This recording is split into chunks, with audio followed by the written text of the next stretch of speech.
Voel hoe die lig binne opkom. Laat die energie weer wakker word.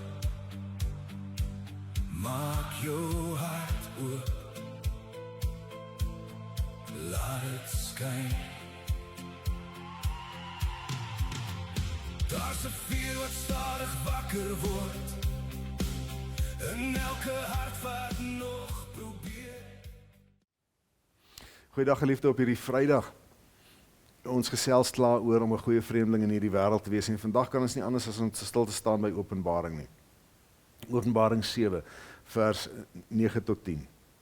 Hierna het ek 'n groot menigte gesien wat niemand kon tel nie. Hulle was van elke nasie, stam, volk en taal en het voor die troon van die Lam gestaan. Hulle het wit klere aangehad en daar was palmtakke in hulle hande. Hulle het hard uitgeroep: ons redding kom van ons God wat op die troon sit en van die Lam. Op die uiteinde sien Openbaring al die kinders van God saam, uit elke stam en taal en volk en nasie, maak nie saak waar jy vandaan kom, hoe jy praat, wat jou kultuur is nie, wat jou kleur is nie. Op die uiteinde is dit een groot massiewe massa, geklee in wit, wat God eer. Geklee in wit, omdat Christus Jesus ons skoon gewas het met sy bloed. En daarom staan hierdie massas mense voor God die Vader. En ons aanbid hom vir sy redding.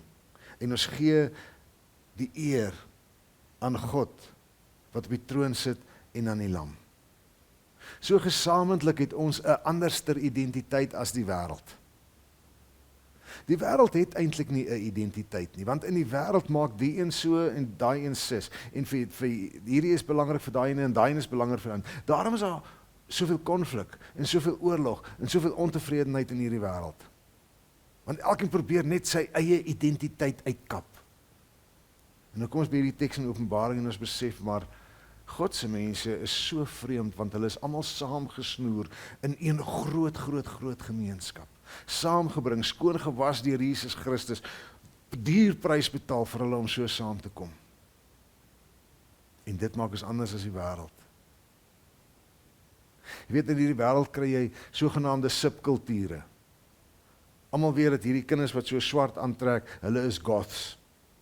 Hulle wil nie soos die wêreld wees nie, so hulle het 'n subkultuur waarna hulle behoort. Jy kry ander ouens wat nie swart aantrek nie, maar blou. Jy noem hulle bloubulle. Soos daar sulke subkulture waar mense hulle gesamentlike identiteit ook uitdruk om te wys dat hulle anders is as die ander. Die evangelie boodskap kom sê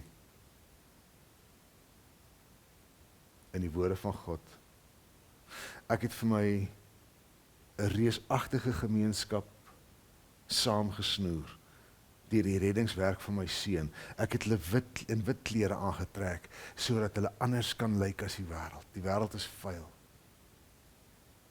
Die wêreld soek net moeilikheid, die wêreld maak net moeilikheid, die wêreld is gebroken, die wêreld is wreed, die wêreld is donker, die wêreld kies vir die duisternis, die wêreld kies om agter die vors van die duisternis aan te loop, maar my mense, elkeen individueel, maar ook hulle almal gesamentlik. Hulle is vreemd in hierdie wêreld. Hulle is myne, ek het hulle op hulle naam geroep. Ek het iets baie spesiaal vir hulle gedoen. En so word sy mense, 'n reuse groep, vrygekooptes, vrygespreektes, wat anders lyk as die wêreld.